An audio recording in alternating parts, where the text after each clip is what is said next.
ಸಾಮಾನ್ಯ ನಾವು ಬಳಸೋದು 10-26 DAP ಅಲ್ವಾ. 10-26 ಮತ್ತು DAPನ 1 kg, 1/4 kgಯಿಂದ 1 kg.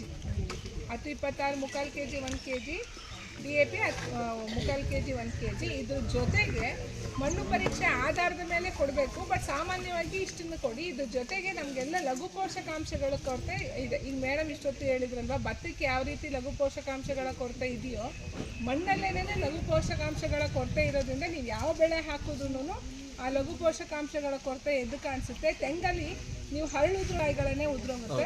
ಆ ಈಚಕಾಯಿ ಉದುರೋಕೆ ಸುಮಾರು 4 ಕಾರಣಗಳಿದೆ. ಅದರಲ್ಲಿ ಲಘು ಪೋಷಕಾಂಶಗಳ ಕೊರತೆ ಭೂಮಿನಲ್ಲಿ ಇದ್ದಾಗ್ಲೂ ಈಚಕಾಯಿಗಳು ಉದುರುತ್ತೆ. ನೀವು ಭೂಮಿನಲ್ಲಿ ಪೊಟ್ಯಾಷ್ ಅಂಶ ಇಲ್ಲದೆ ಹೋದ್ರೂ ನಿಮ್ಮ ಕಾಯಿ ಉದುರುತ್ತೆ. ಆದ ಕಾರಣ ಲಘು ಪೋಷಕಾಂಶಗಳು ಬೋರಾಕ್ಸ್ ನಿಮ್ಮ ರೈತ ಸಂಪರ್ಕ ಕೇಂದ್ರದಲ್ಲಿ ಸಿಗುತ್ತಲ್ಲ, ಆ ಬೋರಾಕ್ಸು ಒಂದು 20-25 ಗ್ರಾಮ್ನಷ್ಟು. ನಾನು ಹೇಳ್ತಿರೋದೆಲ್ಲ ಒಂದು ಗಿಡಕ್ಕೆ. ಯಾಕೆ 20-25 ಗ್ರಾಮಷ್ಟು, 5-50 ಗ್ರಾಮ್ನಷ್ಟು ಜಿಂಕ್ ಸಲ್ಫೇಟ್, ಸತುವಿನ ಸಲ್ಫೇಟ್ ಅಂತ ಸಿಗುತ್ತೆ. ಮತ್ತು ಮೆಗ್ನೀಷಿಯಂ ಸಲ್ಫೇಟ್. ಇವಿಷ್ಟು ನಾವು ಭೂಮಿಗೆ ವರ್ಷಕ್ಕೆ 2 ಸರ್ತಿ ಕೊಡಬೇಕು. ಕೊಟ್ಟಿಗೆ ಗೊಬ್ಬರ ಕೊಡಬೇಕಾದ್ರೆ ನಮ್ಮಲ್ಲಿ ಜೈವಿಕ ಗೊಬ್ಬರಗಳು ಅಂತ ಸಿಗುತ್ತೆ. ಟ್ರೈಕೋಡರ್ಮಾ, ಸೂಡೋಮೋನಾಸ್ ಅಂತ ಜೈವಿಕ ಸೂಕ್ಷ್ಮಾಣು ಜೀವಿಗಳು. ಈ ಸೂಕ್ಷ್ಮಾಣು ಜೀವಿಗಳು ಏನಾಗುತ್ತೆ, ನೀವು ಭೂಮಿನಲ್ಲಿ ಹಾಕಿದಾಗ ರೋಗ ಬರುವಂಥದ್ದು ಏನು ಜೀವಿಗಳಿರುತ್ತಲ್ಲ ಅದನ್ನು, ಮತ್ತು ಮೊಟ್ಟೆಗಳನ್ನು, ಕೀಟಗಳ ಮೊಟ್ಟೆಗಳನ್ನು ಹೊಡಿದೇ ಇರೋ ಥರ, ಮತ್ತು ಫರ್ದರ್ ಅದು ಜಾಸ್ತಿ ಡೆವಲಪ್ ಆಗ್ತಿರೋ ಥರ ಪ್ರಾರಂಭಿಕ ಹಂತದಲ್ಲೇ ಸಾಯಿಸ್ಬಿಡುತ್ತೆ. ಇದೆಷ್ಟಪ್ಪ, 100 ರೂಪಾಯಿ. ಪೌಡ್ರ್ ತೊಗೊಂಡ್ರೆ 100 ರೂಪಾಯಿ. ಲಿಕ್ವಿಡ್ ಫಾರ್ಮಲ್ಲಿರೋದು ಅಂದರೆ ದ್ರವ ರೂಪದಲ್ಲಿರೋದು ನಿಮಗೆ 200 ರೂಪಾಯಿ. ಯಾರು ಡ್ರಿಪ್ಪನ್ನು ಬಳಸ್ತೀವಿ ತರಕಾರಿಗಳಿಗೆ ಅಥವಾ ಕಬ್ಬಿಗೆಲ್ಲ ಡ್ರಿಪ್ ಕಟ್ಕೊಬಿಡುತ್ತೆ ಅನ್ನೋ ರೀಸನಿಗೆ ಲಿಕ್ವಿಡನ್ನು ಮಾಡಿರೋವಂಥದ್ದು. ತೆಂಗಿಗೆಲ್ಲ ಬಳಸಬೇಕಾದ್ರೆ ನಾವು ಕೊಟ್ಟಿಗೆ ಗೊಬ್ಬರಕ್ಕೆ ಹಾಕಿ ಬಳಸಿ ಅಂತ ಹೇಳೋದ್ರಿಂದ ನೀವು ಪೌಡ್ರನ್ನ ಹಾಕ್ಕೊಂಡ್ರೆ ಸಾಕಾಗುತ್ತೆ. ಟ್ರೈಕೋಡರ್ಮಾ ಮತ್ತು ಸೂಡೋಮೋನಾಸ್ ಅನ್ನೋದು 2 ಜೈವಿಕ ಗೊಬ್ಬರಗಳು. ಅದನ್ನು ನೀವು ಪ್ರತಿ ಟನ್ನಿಗೆ 1 ಟನ್ ಕೊಟ್ಟಿಗೆ ಗೊಬ್ಬರಕ್ಕೆ 2-3 kg ಆಗೋಷ್ಟು ಟ್ರೈಕೋಡರ್ಮಾ, 2-3 kg ಆಗೋಷ್ಟು ಸೂಡೋಮೋನಾಸನ್ನು ಬಳಸಬೇಕು. ಇದರ ಜೊತೆಗೆ ಇತ್ತೀಚಿನ ದಿನಗಳಲ್ಲಿ ನಮಗೆಲ್ಲ ಹವಾಮಾನ ವೈಪರೀತ್ಯ ಆಗ್ತಿರೋದ್ರಿಂದ ನೀರಿಗೆ ಸ್ವಲ್ಪ ಬರ ಜಾಸ್ತಿ ಆಗ್ತಿದೆ ಅಲ್ವಾ, ಅಂದರೆ ಬಿಸಿಲು ತಾಪ ಜಾಸ್ತಿ ಆಗ್ತಿದೆ, ನೀರು ಸರಿ ಸಿಗ್ತಿಲ್ಲ. ಈ ಕಾರಣಕ್ಕೆ ಎಲ್ಲ ಗಿಡಗಳು ಒಣಗ್ತಾ ಇರುತ್ತೆ. ಈ ಬಿಸಿಲಿನ ಟೈಮಲ್ಲೂ ನಮಗೆ ಗಿಡಗಳು ನೀಟಾಗಿ ಉಳಿಬೇಕು ಅಂದರೆ ವ್ಯಾಮ್ ಅನ್ನೋದು ಒಂದು ಜೈವಿಕ ಗೊಬ್ಬರ. ಆ ಸೂಕ್ಷ್ಮಾಣು ಜೀವಿಗಳು ಏನು ಮಾಡುತ್ತೆ ಅಂದರೆ ಭೂಮಿಯಲ್ಲಿರೋ ಆಳದಲ್ಲಿರೋಂಥ ನೀರನ್ನು ಹಿಡಿದು, ಈ ನಾವು ಬುಡ್ಡಿಲಿ ಬತ್ತಿ ಹಾಕಿ ಎಣ್ಣೆ ಹಚ್ಚಿದರೆ ತಳದಲ್ಲಿರೋ ಎಣ್ಣೆ ಹೀರೋ ತನಕನೂ ದೀಪ ಉರಿತಾನೆ ಇರುತ್ತಲ್ಲ, ಅದೇ ಥರ ಇದು ಹಿಂಗೆ ಹೋಗಿ ದಾರದ ಥರ ಮಾಡಿಕೊಂಡು ಅಲ್ಲಿರೋ ನೀರಿನ ಪೈಪ್ ಥರ ಅಲ್ಲಿಂದ ನೀರನ್ನು ಗಿಡಗಳ ಬೇರುಗಳಿಗೆ ಕಳಿಸ್ತಾ ಇರುತ್ತೆ. ಇದರಿಂದ ನಿಮ್ಗೆ ಅಟ್ಲೀಸ್ಟ್ 15 ದಿನಕ್ಕೊಂದ್ಸತಿ ನೀರು ಕೊಡೋಕ್ಕಾಗಲಿಲ್ಲ ಅಂದ್ರೆ, ಇನ್ನೂ 1 ವಾರ ನೀರು ಕೊಟ್ಟಿಲ್ಲ ಅಂದರೂ ಗಿಡಕ್ಕೆ ಯಾವುದೇ ರೀತಿ ನೀರಿನ ಅಭಾವ ಆಗದೆ ಇರೋ ಥರ ಈ ಸೂಕ್ಷ್ಮಾಣು ಜೀವಿಗಳು ನೋಡ್ಕೊಳ್ತವೆ. ಅದಕ್ಕೆ ಆದಷ್ಟು ಈ ವ್ಯಾಮ್ ಅನ್ನೋದನ್ನು ಸಹ ನಿಮ್ಮ ಕೊಟ್ಟಿಗೆ ಗೊಬ್ಬರಕ್ಕೆ ಮಿಶ್ರಣ ಮಾಡ್ಕೊಳ್ಳಿ. ಮತ್ತು ಸಾಮಾನ್ಯವಾಗಿ ಹೆಚ್ಚಿನ ಟೈಮಲ್ಲಿ ಈ ಥರ ಮುಂಗಾರಿನ ಟೈಮಲ್ಲಿ ನಿಮಗೆ ದುಂಬಿಗಳ ಕಾಟ ಜಾಸ್ತಿ ಇರುತ್ತೆ. ಅಂದರೆ ಸುಳಿ ತಿಂದ್ಬಿಟ್ಟು ಅದು ಆ ತಿಂದಿದ್ದ ಜಾಗದಲ್ಲೆಲ್ಲ ಕೊಳೆ ರೋಗ ಥರ ಆಗುತ್ತೆ. ನೀವು ಜಸ್ಟ್ ಸುಳಿ ನಿಮಗೆ ತೆಗೆದು ನೋಡಿದರೆ ವಾಸನೆ ಬರ್ತಿರುತ್ತೆ, ಮತ್ತು ಫುಲ್ ಇಂಜಿಬಿಟ್ರೆ ಫುಲ್ ಬಂದುಬಿಡುತ್ತೆ ಅಲ್ವಾ. ಇದು ದುಂಬಿ, ರೈನಾಸರಸ್ ದುಂಬಿ ಅಂತ ಕರಿತೀವಿ ನಾವು. ಅದು ಗೇಂಡಾಮೃಗ ದುಂಬಿ ಅಂತ, ಮೂತಿ ಈ ಥರ ಗೇಂಡಾಮೃಗ ಥರ ಇರುತ್ತೆ, ಅದಕ್ಕೆ ಅದನ್ನು ಗೇಂಡಾಮೃಗ ದುಂಬಿ ಅಂತ ಕರಿತೀವಿ. ಆದರೂ ಮೊಟ್ಟೆ ಇಡೋದೇನೇ ನಮ್ಮ ಈ ಸಗಣಿಗಳಲ್ಲಿ ಅಥವಾ ಕೊಟ್ಟಿಗೆ ಗೊಬ್ಬರಗಳಲ್ಲಿ, ಆಯಿತಾ. ಈ ಕೊಟ್ಟಿಗೆ ಗೊಬ್ಬರಗಳಲ್ಲಿ ಈ ಕೊಟ್ಟಿಗೆ ಗೊಬ್ಬರಗಳಲ್ಲಿ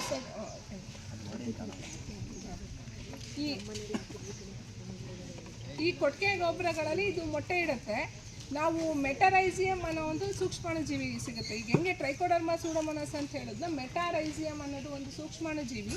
ಅದನ್ನು ಅಷ್ಟೇ 1 ಟನ್ನಿಗೆ 2-3 kg ಅಷ್ಟು ನೀವು ಕೊಟ್ಟಿಗೆ ಗೊಬ್ಬರ ಜೊತೆ ಮಿಕ್ಸ್ ಮಾಡಿದಾಗ ಇವು ಏನು ಮೊಟ್ಟೆ ಇಟ್ಟಿರುತ್ತಲ್ಲ ಈ ದುಂಬಿಗಳು, ಆ ಮೊಟ್ಟೆ ಮೇಲೆಲ್ಲ ಅದು ಬೆಳೆದು, ಈ ಬ್ರೆಡ್ ಮೇಲೆ ಬೂಸ್ಟ್ ಬೆಳೆದ್ರೆ ಬೆಳಗ್ಗೆ ತಿನ್ನೋಕ್ಕಾಗುತ್ತೆ ನಮಗೆ, ಅದೇ ಥರ ಮೊಟ್ಟೆ ಮೇಲ್ಗಡೆ ಎಲ್ಲ ಬೂಸ್ಟ್ ಥರ ಬೆಳ್ಕೊಂಡ್ಬಿಡ್ತೀವಿ. ಬೆಳೆದಾಗ ಮೊಟ್ಟೆ ಹೊಡೆಯೋದೇ ಇಲ್ಲ. ಮೊಟ್ಟೆ ಹೊಡೆದಿಲ್ಲ ಅಂದರೆ ಹುಳಗಳು ಬರೋದೇ ಇಲ್ಲ. ಹುಳಗಳು ಮೊಟ್ಟೆ ಹೊಡೆದು ತಾನೇ ಬರಬೇಕು. ಎಷ್ಟೇ ಮೊಟ್ಟೆ ಇಟ್ಟರು ಮೊಟ್ಟೆನೇ ಹೊಡೆದಿಲ್ಲ ಅಂದರೆ ನಮ್ಮ ಜಮೀನಲ್ಲಿ ಆಟೋಮ್ಯಾಟಿಕ್ಕಾಗಿ ಅವುಗಳ ಸಂಖ್ಯೆ ಕಡಿಮೆ ಆಗುತ್ತಲ್ವ. ಪ್ರಾರಂಭಿಕ ಹಂತದಲ್ಲಿ ಎಸ್ಪೆಷಲಿ ಮುಂಗಾರು ಟೈಮಲ್ಲಿ ಈ ಮೆಟಾರೈಸಿಯಂ ಅನಿಸೋಫಿಲಿ ಅಂತ ಒಂದು ಸೂಕ್ಷ್ಮಾಣು ಜೀವಿ, ಅದು ಪೌಡ್ರು ನಿಮಗೆ 1 kgನಲ್ಲಿ ಸಿಗುತ್ತೆ.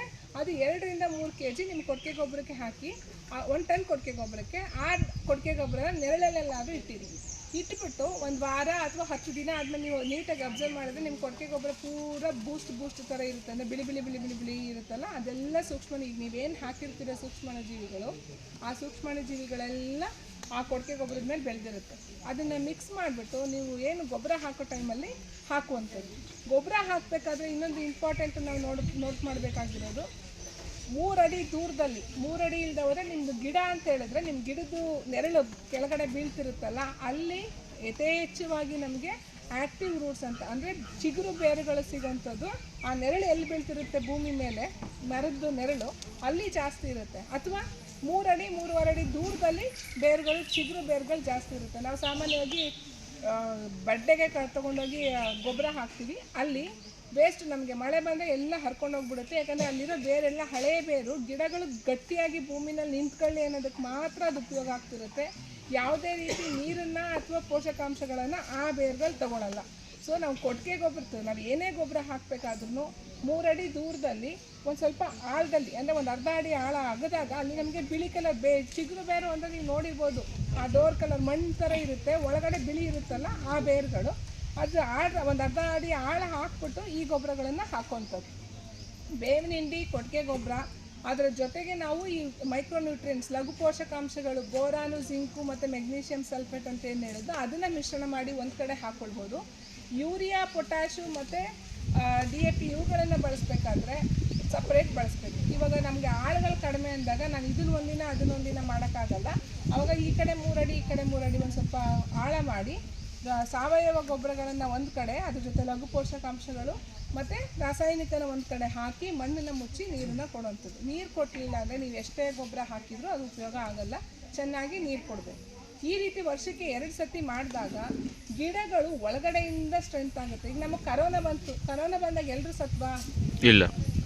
ಯಾರು ಇಮ್ಯುನಿಟಿ ಪವರ್ ಕಡಿಮೆ ಇತ್ತು ಅವ್ರಿಗೆ ಬೇಗ ಈ ಕರೋನಾ ಬಂತು ಅಲ್ವಾ. ಅವರಿಗೆ ಜಾಸ್ತಿ ಏನೇನೋ ಪ್ರಾಬ್ಲಮ್ ಆಯಿತು, ಶ್ವಾಸಕೋಶ ತೊಂದರೆ ಆಯಿತು, ಹಾರ್ಟ್ ಅಟ್ಯಾಕ್ ಆಯಿತು, ಏನೋ ಪ್ರಾಬ್ಲಮ್ ಆಯಿತು. ಯಾರಿಗೆ ಒಳಗಡೆಯಿಂದನೇ ಸ್ಟ್ರೆಂತ್ ಆಗಿದ್ವಿ, ಕರೋನಾ ಬಂದ್ರೂ ಜ್ವರದ ಥರ ಬಂತು ಹೋಯಿತು. ಅದೇ ಥರ ಗಿಡಕ್ಕೆ ಮುಖ್ಯವಾಗಿ ತೆಂಗಿನಲ್ಲಿ ನಾನು ಬರೀ ಕೇವಲ ಮೇಡಮ್ ಹುಳ ಬಂದಿದೆ ನಂಗೆ ಔಷಧಿ ಕೊಡಿ, ನಾನು ಔಷಧಿನಲ್ಲಿ ಕಂಟ್ರೋಲ್ ಮಾಡ್ತೀನಿ, ನನಗೆ ಕಪ್ಪುದಲ್ಲೇ ಹುಳು ಬಂತು ಲಾಸ್ಟ್ ಇಯರಿಂದ ಎಲ್ಲ ಸಿವಿಯರ್ ಆಯಿತು, ಔಷಧಿ ಕೊಡಿ ನಾನು ಕಂಟ್ರೋಲ್ ಮಾಡ್ತೀನಿ ಅಂತ ಹೇಳಿದ್ರೆ ಖಂಡಿತವಾಗಿ ಮ್ಯಾನೇಜ್ ಮಾಡೋಕ್ಕಾಗಲ್ಲ.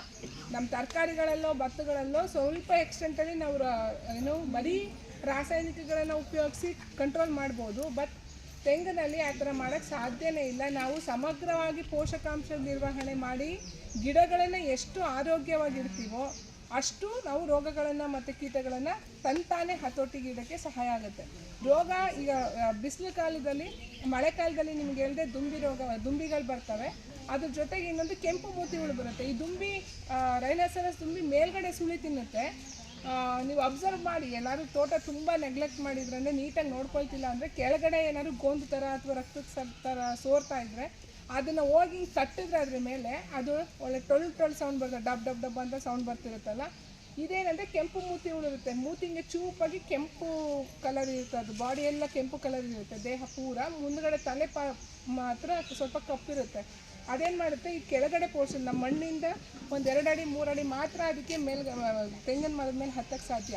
ಅದು ಆ ಪೋರ್ಷನ್ ತೂತು ಮಾಡಿ ಒಳಗಡೆಯಿಂದ ತಿನ್ಕೊಂಡು ಹೋಗುತ್ತೆ. ತಿನ್ಕೊಂಡು ಮೇಲ್ಗಡೆ ಸುಳಿ ತನಕ ಹೋಗುತ್ತೆ. ನಿಮ್ಮದು ಮರಗಳು ನೋಡಿದರೆ ನೀಟಾಗೆ ಇರುತ್ತೆ, ಏನೂ ಕಾಣಿಸ್ತಿರಲ್ಲ. ಬಟ್ ಅದರಲ್ಲಿರೋ ಗರಿಗಳೆಲ್ಲ ಫುಲ್ ಹಿಂಗೆ ಜೋಳ ಬಿದ್ದಿರುತ್ತಲ್ವ, ಹಿಂಗೆ ಜೋಳ ಬಿದ್ದಿದ್ರೆ ಅದರ ಅರ್ಥ ಕೆಂಪು ಮೂತಿ ಹುಳು ಇದೆ ಅಂತ.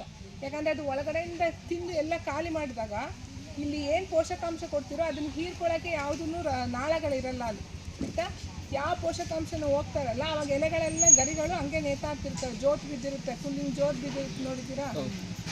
ಸಾಮಾನ್ಯ ತೆಂಗಿನ ಮರದಲ್ಲಿ ನೀವು ಗಿಡ ಚೆನ್ನಾಗಿದೆ, ಆರೋಗ್ಯವಾಗಿದೆ ನೋಡಿದಾಗ ಹಿಂಗೆ ಎತ್ತು ನೋಡಿದಾಗ ಛತ್ರಿ ಥರ ಫುಲ್ ಹಿಂಗೆ ರೌಂಡ್ ಕಾಣಿಸುತ್ತೆ. ಗರಿ ಎಲ್ಲ ಫುಲ್ ಹಿಂಗಿರಲ್ಲ ಅಲ್ವಾ. ಯಾವಾಗ ಕೆಂಪು ಮೂತಿ ಪೋಷಕಾಂಶ ಇಲ್ಲದೆ ಹೋದ್ರೂ ಆಗುತ್ತೆ, ಪೊಟ್ಯಾಶ್ ಕೊರತೆ ಇದ್ದಾಗಲೂ ಆಗುತ್ತೆ. ಕೆಂಪು ಮೂತಿ ಹುಳು ಇದ್ದಾಗಲೂ ಅಷ್ಟೇ ಫುಲ್ ಹಿಂಗೆ ಜೋತ್ ಬಿದ್ದಿರುತ್ತೆ. ಯಾಕೆ ಅಂದರೆ ಪೋಷಕಾಂಶ ಹೋಗಿರಲ್ಲ, ಒಳಗಡೆ ಎಲ್ಲ ತಿಂದುಬಿಟ್ಟಿರುತ್ತಲ್ಲ. ಈ ಥರ ಇದ್ದಾಗ ನೀವು ಆ ಫಸ್ಟು ತೂತ ಎಲ್ಲೆಲ್ಲಿ ಇರುತ್ತಲ್ಲ ಅದು ಸ್ವಲ್ಪ ಕೊಚ್ಚಿ ಕೈ ಹಾಕಿ ನೋಡಿ, ಎಲ್ಲಿ ತನಕ ಅದು ತಿಂದಿದೆ ಅಂತ ಗೊತ್ತಾಗುತ್ತೆ. ಪೂರಾ ನಿಮಗೊಂದು 10-15 ಅಡಿ ಖಾಲಿ ಆಗಿದೆ ಅಂದರೆ ಮರ ಹೋಗುತ್ತೆ, ಅದನ್ನೇನು ಮಾಡೋಕ್ಕಾಗಲ್ಲ.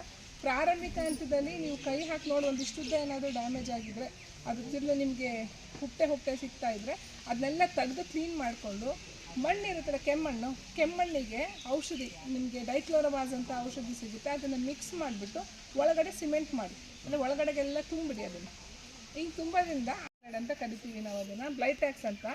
ಅದನ್ನು ಈ ಸುಣ್ಣ ಹೊಡಿತೀವಲ್ಲ ಆ ಹದಕ್ಕೆ ಮಾಡಿಕೊಂಡು ಮೇಲ್ಗಡೆ ಎಲ್ಲ ನೀವು ಅದಕ್ಕೆ ಸುಣ್ಣ ಹೊಡೀರಿ. ಮೇಲ್ಗಡೆ ನಿಮ್ಮದು ಕಾಂಡ ಇರುತ್ತಲ್ಲ ಅದ್ರ ಮೇಲ್ಗಡೆ ಸುಣ್ಣ ಥರ ಹೊಡೆದಾಗ ಒಳಗಡೆ ಇರೋ ಹುಳು ನೀವು ಏನೋ ಔಷಧಿ ಹಾಕಿರ್ತೀರಲ್ಲ ಅದರಲ್ಲಿ ಫರ್ದರ್ ಡೆವಲಪ್ ಏನು ಅದು ಏನು ಸಂತಾನೋತ್ಪತ್ತಿ ಮಾಡಲ್ಲ, ಅಲ್ಲೇ ಸಾಯುತ್ತೆ. ಮತ್ತು ಟ್ರ್ಯಾಪ್, ಈ ಥರದ ಟ್ರ್ಯಾಪ್ ಸಿಗುತ್ತೆ. ಕೆಂಪು ಮೂತಿ ಹುಳುವಿಗೆ ನಮಗೆ ಟ್ರ್ಯಾಪ್ ಬೇಕು, ಮೋಹಕ ಬಲೆ ಬೇಕು ಅಂತ ಕೇಳಿ ಮೋಹಕ ಬಲೆ ತಗೊಳ್ಬೇಕಾದ್ರೆ ಕೆಂಪು ಮೂತಿ ಹುಳುಗೆ ಅಥವಾ ಗೆಂಡಮೃಗ ಬೀಟಲ್ ದುಂಬಿಗೆ ಅಂತ ಸಪ್ರೇಟ್ ಒಳಗಡೆ ಬಿಲ್ಲೆ ಇರುತ್ತೆ. ಈ ಥರ ಬಿಲ್ಲೆ ಇರುತ್ತೆ, ನಿಮಗೆ ಒಳಗಡೆ ಬಿಲ್ಲೆ ಕೊಟ್ಟಿರ್ತಾರೆ. ಇದು ಬಿದ್ದೋಯ್ತು. ಇದನ್ನು ಇಲ್ಲಿಗೆ ಒಂದೊಂದು ಬಾಕ್ಸ್ ನಿಮ್ಮ ಕಂಪನಿ ಮೇಲೆ ಹೋಗುತ್ತೆ. ಸಾಮಾನ್ಯ ಇದ್ರ ಇಲ್ಲಿ ಇದನ್ನ ಇಲ್ಲಿ ನೇತು ಹಾಕಕ್ಕೆ ಕೊಟ್ಟಿರ್ತಾರೆ. ಒಂದೊಂದು ತಂತಿ ಥರ ಕೊಟ್ಬಿಟ್ಟು ಇಲ್ಲಿಗೆ ಡೈರೆಕ್ಟಾಗಿ ಇಳಿ ಬಿಡಕ್ಕೆ ಕೊಟ್ಟಿರ್ತಾರೆ. ಆಯಿತಾ? ಇದನ್ನು ಉಪಯೋಗಿಸ್ಬೇಕಾದ್ರೆ ಸುಮಾರು ಇಷ್ಟು ಒಂದು 1/4 ಪೋರ್ಷನಷ್ಟು ನಿಮ್ಮದು ಹಸುವಿನ ಗಂಜಲನೋ ಅಥವಾ ಹುಳಿ ಬಂದಿರೋ ಮಜ್ಜಿಗೆ ಯಾವುದಾದ್ರೂ ಕೊಳ್ತಿರೋ ಪದಾರ್ಥ ಇರುತ್ತಲ್ಲ ಅದು ಸ್ವಲ್ಪ ನೀರೊಳಗಡೆ ಹಾಕಿ ಇಷ್ಟಕ್ಕೆ ಹಾಕಿ ಇದ್ದರೆ ನೀವು ಉಪಯೋಗಿಸ್ತಾ ಇದ್ದರೆ ಬೇವಿನ ಎಣ್ಣೆ ಉಪಯೋಗಿಸಿದ್ರೆ 1 ಸ್ಪೂನಷ್ಟು ಬೇವಿನ ಎಣ್ಣೆ ಅಂದರೆ 10 ml ಅಷ್ಟು, ಅಥವಾ ನಮ್ಮದು ತಲೆ ಹರಳೆಣ್ಣೆ ಇರುತ್ತಂತೆ ಎಲ್ಲ ಕಡೆ ಅದೊಂದು 10 ml ಅಷ್ಟು ಬೇವಿನ ಎಣ್ಣೆ ಇಲ್ಲ ಅಂದರೆ ಹಾಕಿ ಇದನ್ನು ನಿಮ್ಮ ತೋಟದಿಂದ ಒಂದು 50 ಮೀಟ್ರ್ ದೂರದಲ್ಲಿ ಕಟ್ಟಬೇಕು. ಇದನ್ನು ತೊಗೊಂಡಿರ್ತೀರ. ಸಾಮಾನ್ಯ ನಿಮಗೆ ಇವಾಗ ಮದ್ದೂರಲ್ಲಿ ಈ ತೋಟಗಾರಿಕೆ ಇಲಾಖೆಯಲ್ಲಿ ಇದನ್ನು ತುಂಬ ಜನ ಕೊಟ್ಟಿರ್ತಾರೆ. ನೋಡಿದರೆ ನೀವು ತೆಂಗಿನ ಮರಕ್ಕೆ ಕಟ್ಟಿರ್ತೀರ. ಅದನ್ನ ತೆಂಗಿನ ಮರ ಕಟ್ಟಿದ್ರೆ ಏನಾಗುತ್ತೆ, ಈಗ ಬೇರೆ ತೆಂಗಿನ ಮರದಲ್ಲಿ ಎಲ್ಲಿ ಹುಳ ಇರುತ್ತೋ ಅಲ್ಲಿ ಬರ್ತಾ ಇರುತ್ತೆ. ನೀವು ಫಾರ್ ಎಕ್ಸಾಂಪಲ್ ನಿಮಗೆ ಕಟ್ಟಿರೋ ತೆಂಗಿನ ಮರದಲ್ಲಿ ಹುಳ ಇರೋದಿಲ್ಲ, ಅದು ನೀವು ಕಟ್ಟಿರ್ತೀರ ಎಲ್ಲೋ ಒಂದು ಕಡೆ ನಿಮಗೆ ಸೂಕ್ತವಾಗಿರೋ ಕಡೆ. ಆ ಹುಳು ಹಿಂಗೆ ಬಂದು ಇದ್ರೊಳಗಡೆ ಬೀಳಬೇಕಲ್ವಾ, ಬೀಳ್ತಲೇ ಏನಾದರೂ ಆ ಮರಕ್ಕೆ ಹೋಯಿತು ಅಂದರೆ ನಾವೇ ಆ ಮರಕ್ಕೆ ಹುಳ ಹತ್ತಿಸ್ತಾರೆ ಅಲ್ವಾ. ಆ ಕಾರಣಕ್ಕೆ ತೋಟದಿಂದ ಹೊರಗಡೆ 50 ಮೀಟರ್ ದೂರದಲ್ಲಿ ಸಾಧ್ಯವಾದರೆ ಬೇರೆ ಯಾವುದಾದ್ರೂ ಈ ಥರ ಮರಗಳಿರ್ತಾವಲ್ಲ ಬೇರೆ ಮರಗಳ ಕಟ್ಟಿ, ಮರ ಇಲ್ಲ ಹೋದರೆ ಒಂದು ಗಳ ನಿಲ್ಲಿಸ್ಬಿಟ್ಟು ಗಳ ಕಟ್ಟಿ ಇದನ್ನು ವಾರಕ್ಕೊಂದು ಸರ್ತಿ ಬಂದು ತೆಗೆದು ನೋಡಬೇಕು ಎಷ್ಟು ಹುಳಗಳು ಬಿದ್ದಿದ್ದಾವೆ ಅಂತ. ನೋಡ್ಬಿಟ್ಟು ಏನು ಮಾಡಬೇಕು, ಅಲ್ಲೇ ಪಕ್ಕಕ್ಕೆ ಸುರಿಬೇಕಾ, ಬೆಂಕಿ ಹಾಕಿ ಬೇಯಿಸ್ಬೇಕು. ತುಳಿಲೇಬೇಡಿ, ಯಾಕಂದರೆ ತುಳಿದ್ರೂ ಅದು ಕಂಪ್ಲೀಟಾಗಿ ಜಜ್ಜಿ ಸಾಯೋದಿಲ್ಲ. ಅದನ್ನು ಬೆಂಕಿ ಹಾಕಿ ಸುಡಬೇಕು, ಯಾಕಂದರೆ ಸಣ್ಣ ಸಣ್ಣ ಮೊಟ್ಟೆಗಳೆಲ್ಲ ಇರ್ತವೆ. ಇದು ಸುಸ್ತಾಗಿ ಬಿದ್ದಿರುತ್ತಷ್ಟೇ. ದುಂಬಿಗಳು ನಾವು ನೋಡಿರ್ತೀರಲ್ವಾ ಎಷ್ಟು ದಪ್ಪ ಇರುತ್ತೆ. ಅದು ಮೆಟರೈಸಿಯಂ ಅನ್ನೋದು ಮೆಟರೈಸಿಯಂ ಅನ್ನೋ ಪೌಡರ್ ಇರುತ್ತಲ್ಲ ಅದನ್ನ ಕೊಟ್ಟಿಗೆ ಗೊಬ್ಬರ ಜೊತೆ ಮಿಕ್ಸ್ ಮಾಡಿದ್ರೆ ತಿಪ್ಪೆನಲ್ಲಿ ಮಾಡಿದ್ರು ಓಕೆ.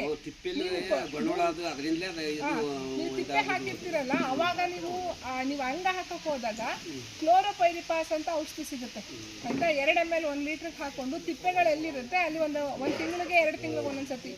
ಸಾಮಾನ್ಯ ಬಿಸಿಲಲ್ಲಿ ಅದು ಜಾಸ್ತಿ ಇರೋದು. ಹೌದು, ಬಿಸಿಲು ಟೈಮಲ್ಲಿ ಅಷ್ಟು ಬರಲ್ಲ, ಮಳೆಗಾಲದಲ್ಲೇ ಅದು ಮೊಟ್ಟೆ ಇಡೋಂಥದ್ದು.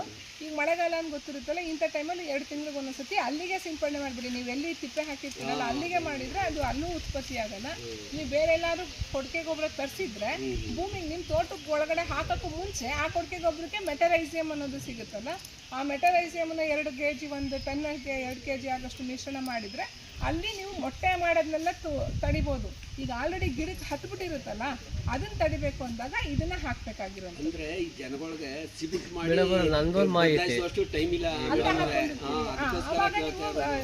ಮಾಮೂಲಿ ಟೈಮಲ್ಲಿ ಗಿಡಕ್ಕೆ ತನಕ ಹಾಕೋ ಟೈಮಲ್ಲಿ ಕ್ಲೋರೋಪೈರಿಪಾಸ್ನ ಬಳಸಿ, ಗಿಡಕ್ಕೆ ಬುಡಕ್ಕೆ ಹಾಕೋಂಥ ಟೈಮಲ್ಲಿ ಮೆಟರೈಸಿಯಮ್ ಅನ್ನ ಬಳಸಿ. ಆಮೇಲೆ ಇದನ್ನ 1 ಎಕರೆಗೆ ಒಂದೇ ಸಾಕು. 2 ಎಕರೆ 3 ಎಕರೆ ಹಂಗಿದ್ರೆ 2 ರಿಂದ 3 ಬೇಕಾಗುತ್ತೆ. ನಿಮ್ಮದು 50 ಮೀಟ್ರ್ ದೂರದಲ್ಲಿ ಹಾಕಿ. ಕೆಂಪು ಮೂತಿ ಹುಳುಗೂ ಇದೇ ಥರ ಬಕೆಟು, ದುಂಬಿಗೂ ಇದೇ ಥರ ಬಕೆಟು.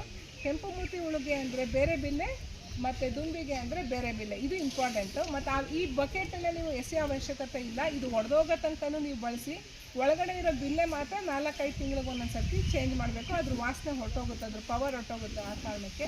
ಮತ್ತು ಇನ್ನು ದುಂಬಿಗೆ ಮೇಲ್ಗಡೆ ಸುಳಿನೇ ತಿನ್ನುತ್ತಲ್ಲ, ಅದು ಸಾಮಾನ್ಯ ನಿಮಗೆ ಈ ಕಾಂಡದ ಪೋರ್ಷನಲ್ಲಿ ತಿನ್ನಲ್ಲ, ಅದು ಹಲ್ಲು ಅಷ್ಟು ಗಟ್ಟಿ ಇರೋದಿಲ್ಲ, ಸುಳಿನೇ ತಿಂತಾ ಇರುತ್ತಲ್ಲ. ಆ ಸುಳಿಗೆ ನೀವು ಒಂದು ಮುಂಚೆ ಫೋರೆಟ್ ಕಾಳು ಅಂತ ಸಿಕ್ತಿತ್ತು, ಇವಾಗ ಅದು ಬ್ಯಾನ್ ಆಗಿದೆ. ಆ ಕಾರಣಕ್ಕೆ ಫಿಪ್ರನಿಲ್ ಅಂತ ನಿಮಗೆ ಪೌಡ್ರ್ ಫಾರ್ಮಲ್ಲಿ ಸಿಗುತ್ತೆ, ಗ್ರ್ಯಾನ್ಯೂಲ್ಸ್ ಅಂತ ಪುಡಿ ಫಾರ್ಮಲ್ಲಿ ಸಿಗುತ್ತೆ. ಅದನ್ನು ಮರಳಿಗೆ ಮಿಶ್ರಣ ಮಾಡಿಕೊಂಡು 1 ಹಿಡಿ ಮರಳನ್ನು ಸುಳಿಗೆ ಹಾಕೋವಂಥದ್ದು. ಅವಾಗೇನಾಗುತ್ತೆ, ಆ ದುಂಬಿದು ಈ ಕತ್ತು ಭಾಗ ಒಂಚೂರು ಪೋರ್ಷನ್ ಜಾಗ ಇರುತ್ತಲ್ವ ಅದ್ರಲ್ಲಿ ಹಿಂಗೆ ಬಗ್ಗಕ್ಕೆ, ಅದರೊಳಗಡೆ ಹೋಗಿ ಮರಳೆಲ್ಲನೂ ಹೋಗಿ ಸಿಗಾಕೊಂಡ್ಬಿಡುತ್ತೆ. ಅದು ಹಿಂಗೆ ಅಂದ್ಕೊಳ್ಬೇಕಾದ್ರೆ ಅದಕ್ಕೆ ಇರಿಟೇಷನ್, ಅದು ಉಜ್ಜಿ ಆ ಪೋರ್ಷನ್ ಕಟ್ಟಾಗಿನೂ ಸಾಯುತ್ತೆ ಅದು. ಮತ್ತು ಈ ಫಿಪ್ರನಿಲ್ ವಾಸನೆ ಇರುತ್ತಲ್ಲ, ಈಗ ನಮ್ಗಳಿಗೆ ಕೆಟ್ಟ ವಾಸನೆ ಬಂದಾಗ ನಮ್ಗೆ ತಲೆ ತಿರುಗ್ದಂಗೆ ಆಗುತ್ತಲ್ವ, ಈ ನಮ್ಮದು ಸ್ಪ್ರೇ ಇದೆಯಲ್ಲ, ಜಿರಳೆ ಹೊಡೆಯೋಕ್ಕೆ ಸ್ಪ್ರೇ ಇದೆಯಲ್ಲ, ಆ ಥರ ವಾಸನೆ ಬಂದು ಅದು ತಲೆಗೆಲ್ಲ ಇದಾಗಿ ಅದು ಅಲ್ಲಿ ಸಾಯುತ್ತೆ. ಸಾಧ್ಯವಾದ ಚಿಕ್ಕ ಚಿಕ್ಕ ಗಿಡಗಳೇನಾದರೂ ಇದ್ದರೆ ನಿಮ್ಮದು ಈಗ ಒಡೆ ಚುಚ್ಚಕ್ಕೆ ತಂತಿಗಳು ಇಟ್ಕೊಂಡಿರ್ತೀರಲ್ಲ, ಅದು ಹಾಕಿ ನೀವು ಒಂದು 2-3 ಸತಿ ಹಿಂಗೆ ಅಂದರೆ ಒಂದು 4-5 ಹುಳಗಳು ಸಾಯುತ್ತೆ. ಅದನ್ನು ಕಲೆಕ್ಟ್ ಮಾಡ್ಬೋದು. ಅದ್ರ ಜೊತೆಗೆ ಇದು ದುಂಬಿ ತಿಂದು ಹಾಳು ಮಾಡಿರೋ ಕಡೆ ನಮಗೆ ಗಾಯ ಆದರೆ ಪಸ್ಸಾಗುತ್ತಲ್ವ, ಹಂಗೆ ನೀಟಾಗಿ ನೋಡ್ಕೊಳ್ಳಿಲ್ಲ ಅಂದರೆ ಪಸ್ಸಾಗೋದೇ ಕೊಳ್ತ ಶುರು ಆಗೋದು ಅಂತ. ಅಲ್ಲಿ ಮೇಲ್ಗಡೆನೂ ಅಷ್ಟೇ, ಆ ತಿಂದಿರೋ ಪೋರ್ಷನಲ್ಲಿ ಬೇರೆ ಸೂಕ್ಷ್ಮಾಣುಜೀವಿಗಳು ಹೋಗಿ ಕೊಳೆ ರೋಗ ಬರೋಂಥದ್ದು. ಆ ಕೊಳೆ ರೋಗನ ತಡಿಲಿಕ್ಕೆ 4 ಗ್ರಾಮ್ ಅಷ್ಟು ಆವಾಗಲೇ ಬ್ಲೈಟ್ಯಾಕ್ಸ್ ಅಂತ ಹೇಳಿದಾಗ ನಾವು ಬೋರ್ಡೋ ಮಿಕ್ಸ್ಚರ್ ಅಂತ ಕರಿತೀವಿ. ಬೋರ್ಡೋ ದ್ರಾವಣನ ಪ್ರಿಪೇರ್ ಮಾಡ್ಕೊಳ್ಳೋಂಥದ್ದು. ಸಾಧ್ಯವಾದರೆ ಇನ್ಯಾವುದಾದ್ರೂ ಟ್ರೈನಿಂಗಲ್ಲಿ ಅದನ್ನು ಅದ್ರ ಬದಲು ಬ್ಲೈಟ್ಯಾಕ್ಸನ್ನು ಬಳಸಿ, ಬ್ಲೈಟ್ಯಾಕ್ಸನ್ನ 1 ಲೀಟರ್ ನೀರಿಗೆ 4 ಗ್ರಾಮ್ನಷ್ಟು ಹಾಕ್ಕೊಂಡು ಆ ಮೇಲ್ಗಡೆ ಇದಕ್ಕೆ ಸುರಿರಿ ಅಥವಾ ಪ್ಯಾಕೆಟ್ಗಳಲ್ಲಿ 4 ಗ್ರಾಮು ಈ ನಮ್ಮ ಸಂಕ್ರಾಂತಿ ಹಬ್ಬದ ಪ್ಯಾಕೆಟ್ಗಳು ಎಲ್ ಪ್ಯಾಕೆಟು ಅದರ 4-5 ತೂತಗಳನ್ನು ಮಾಡಿಬಿಟ್ಟು ಈ ಪ್ಯಾಕೆಟ್ಗೆ 4 ಗ್ರಾಮ್ ಔಷಧಿ ಪೌಡ್ರನ್ನ ಹಾಕ್ಬಿಟ್ಟು ನೀವು ಸುಳಿ ಮೇಲೆ ಇಡಿ. ಯಾವಾಗ ಮಳೆ ಬರುತ್ತೋ ಆ ಮಳೆ ನೀರು ಬಂದಾಗೆಲ್ಲ ಇದು ನಿಧಾನವಾಗಿ ಆ ಸುಳಿಗೆ ಬಂದು ಫರ್ದರ್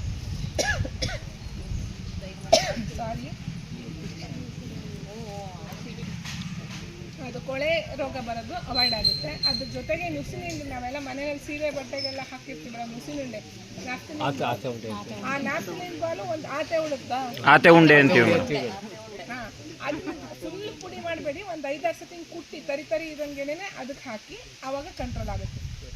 ಇದೆಲ್ಲ ಸುಳಿಗೆ ಹಾಕ್ಬೇಕು ನೀವು ಹೇಳ್ತಾ ಇರೋದು, ಅಂದ್ರೆ ಈ ಮರ ಹತ್ತೋರ್ ಕೈಲಿ ಹಾಕ್ಸ್ಬೇಕು. ನೀವು ಮರ ಎಳ್ನೀರು ಕುಯ್ಸಕ್ಕೆ ಆವಾಗ ಅವ್ರಿಗೆ ಇದನ್ನೆಲ್ಲ ಕೊಟ್ಬಿಟ್ಟು ಅಲ್ಲಿ ಇಡಪ್ಪ ಅಂತ ಹೇಳ್ಬೇಕು. ಆಯ್ತಾ?